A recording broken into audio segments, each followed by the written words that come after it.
शुभ्रा बराच वेळ खिडकीतून बाहेर पाहत उभी होती. राजसोबत लग्न तिच्या घरच्यांनी फिक्स केलं होतं. राज लग्नाला तयार झाला याचा किती आनंद झाला होता त्यांना. पण तिला कुणीच विचारलं नव्हतं की तिचं काय मत आहे. तसं तिचा या लग्नाला विरोध नव्हता, पण आपल्या मताला किंमत नाही हेच पटत नव्हतं. आईवडिलांची गरिबी तिने पाहिली होती, त्यामुळे कदाचित तिने तोंड उघडलं नसावं. लग्नानंतर इथेच राहावं लागणार हे जणू तिच्या मनाने मान्य केलं होतं. फारशी स्वप्न न पाहणारी ती आजही तशी स्तब्धच होती. ताई, तिच्या बहिणीचा हात खांद्यावर पडला. सोनू, काय गं? शुभ्रा स्वतःला सावरत म्हणाली. काय झालं? तू अशी एकटीच का उभी आहेस? वहिनी परत काही बोलल्या का? नाही गं, त्या काही बोलल्या नाहीत. बोलल्या तरी मला काही वाटणार नाही. आज का ओळखतो आपण त्यांना? ते आहेच म्हणा, त्यांच्यामुळेच मला तुझं लग्न या घरात झालेलं नको होतं, संध्या म्हणाली. माणसाने परिस्थिती पाहून चोचले पुरवून घ्यावेत संध्या. असो ते सोड. मला सांग, आई काय करतीये?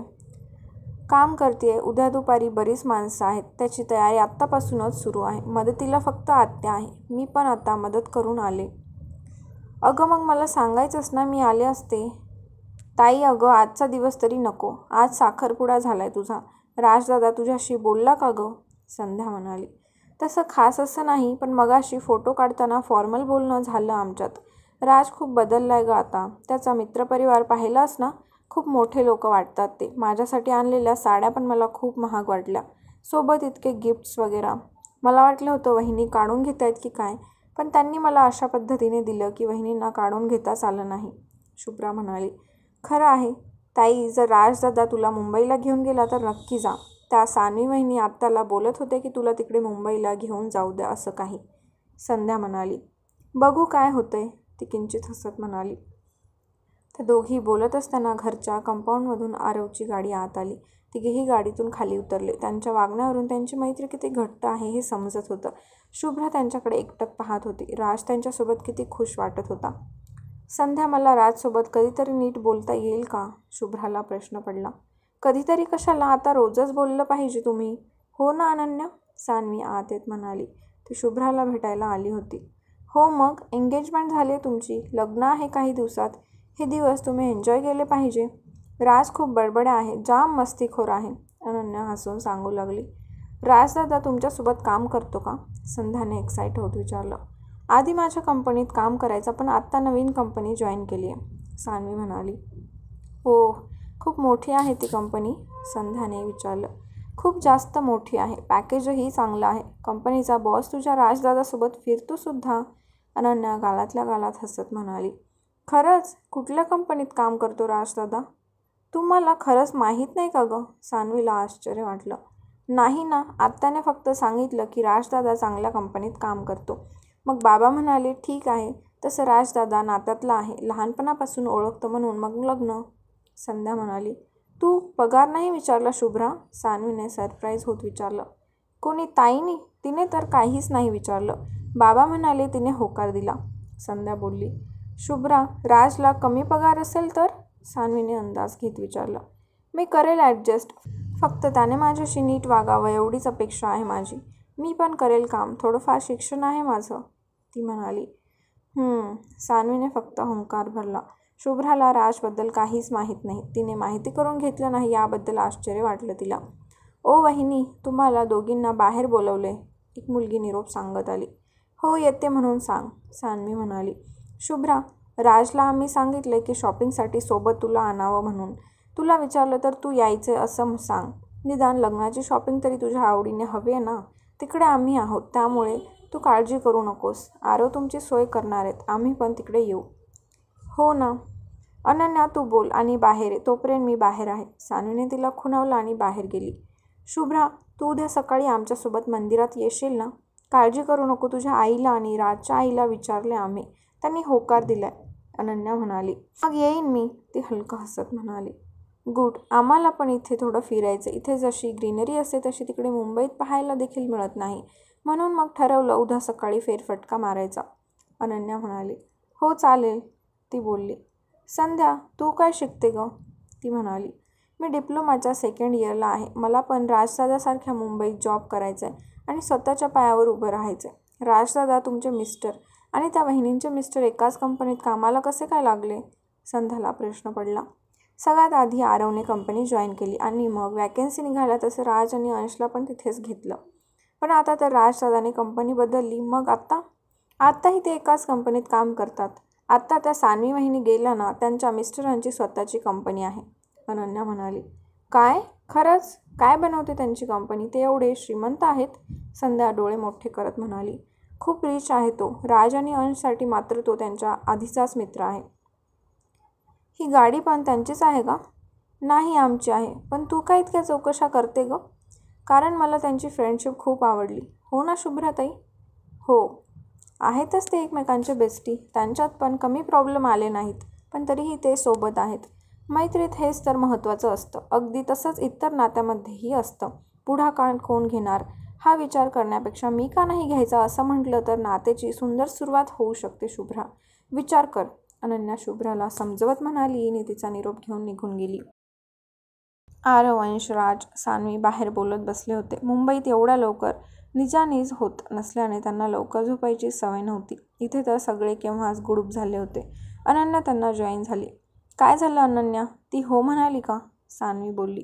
घरच्यांनी परवानगी दिल्यावर तयार झाली. राज, बोलत जा तिच्याशी. थोडी बुजरी आहे पण चांगली वाटली मला ती, अनन्या म्हणाली. जरा जास्तच चांगुलपणा आहे तिच्या अंगात. तेच मला पटत नाही. स्वतःचं मत नको का मांडायला? तो म्हणाला. परिस्थितीने हतबल माणसं अशीच असतात राज. जोपर्यंत त्यांना कुणी आपलंसं म्हणणारं, प्रेमाने सांगणारं येत नाही तोपर्यंत ती खुलून बोलत नाहीत, वागत नाहीत, सानवी दुखऱ्या स्वरात म्हणाली. राज, ती ज्या परिस्थितीत वाढली त्यामुळे ती तशी झाली. त्यात ती मोठी मुलगी आहे म्हटल्यावर जबाबदारीचं ओझं असतं माणसावर. तू तिला कम्फर्टेबल फील करवून देशील तेव्हा ती ओपन अप होईल, अनन्या म्हणाली. अनन्या बरोबर बोलते.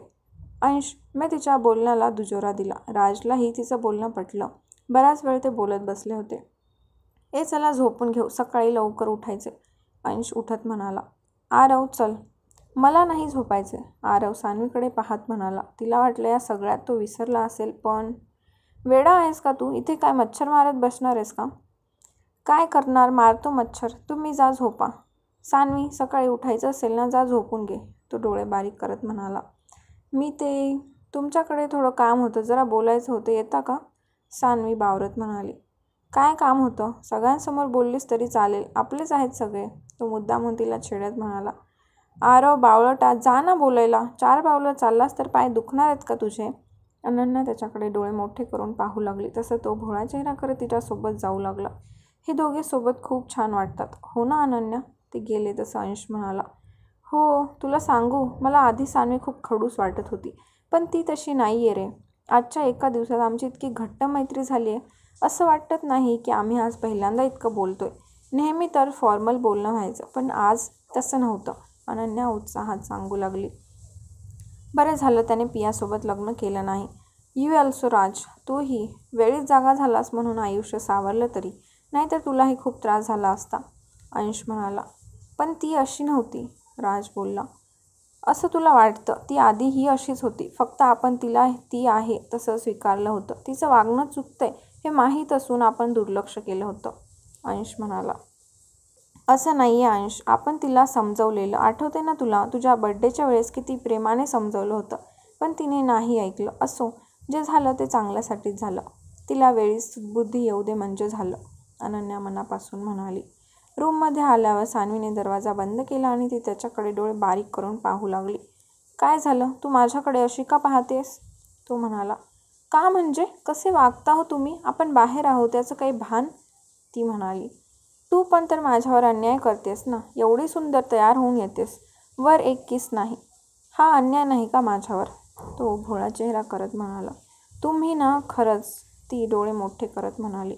मी खराच आहे, तू मात्र अन्याय करते माझ्यावर. आत्ताही मला माझ्या फ्रेंडसोबत बोलत असताना इकडे घेऊन आली आणि माझ्याशीच भांडते, तो म्हणाला. आरव, किती विचित्र वागावं माणसाने, ती म्हणाली. किती? तू सांग ना, तो तिच्यावर नजर रोखत म्हणाला. त्याची नजर पाहून तिने बावरून मान खाली झुकवली.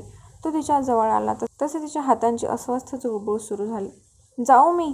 आज मी स्वतःहून किस करणार नाहीये. तुझी इच्छा असेल तरच, तेही तू करायचा, तो म्हणाला.